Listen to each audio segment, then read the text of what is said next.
سحر خاص، لا تعويذة، لا توليفة، لا دور.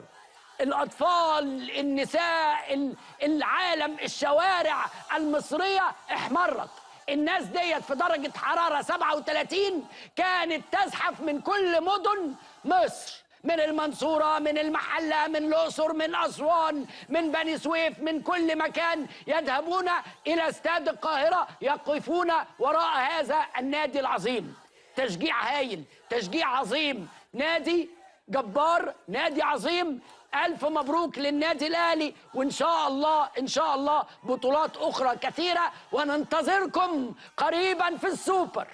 ننتظركم قريبا إن شاء الله في السوبر، وحظ بقى أفضل للي بالي بالك، وحظ أفضل للي حصل قبل كده واللي بعد كده والأشياء القادمة. إنما النهاردة مصر سعيدة، ويدخل العميد الآن يحمل كأس أفريقيا لتقديمه للنادي الأهلي. تنظيم محترم حتى الآن، تنظيم يليق، تنظيم ما فيهوش مشاكل. يمكن اتعلمنا من اللي حصل قبل كده، ويقف جمهور النادي الأهلي وتحمر مصر كلها احمرارا كبيرا قرمزيا عظيما، وعلم كبير للنادي الأهلي ينزل إلى الملعب. ولاعيبة النادي الأهلي النهاردة كانوا أبطال، كانوا أبطال، كانوا بياكلوا النجيلة أكل من الملعب.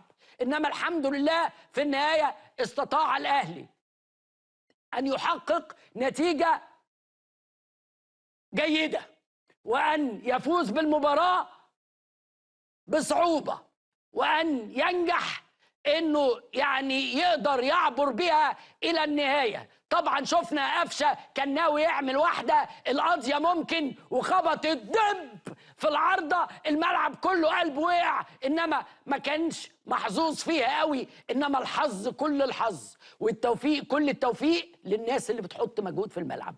اللعيبة بتحضن الجمهور، اللعيبة تشعر انها مدينه للجمهور، اللعيبه رايحه بتقول للجمهور شكرا، بتقول للجمهور عملتوا لنا كل حاجه. هي دي مصر، هي دي مصر. اللي بيتكلم على الجمهور المصري، اتفرج على الجمهور النهارده، اتفرج على الجمهور يوم الزمالك.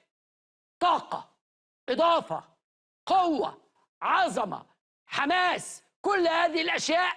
اللاعب بيبقى خجلان من نفسه، اللاعب بيبقى عايز يحط كل المجهود، كل المشاعر، كل شيء، علشان الناس اللي جايه ديت، اللي راجع طنطا واللي راجع المحله واللي راجع بني سويف، يبقى راجع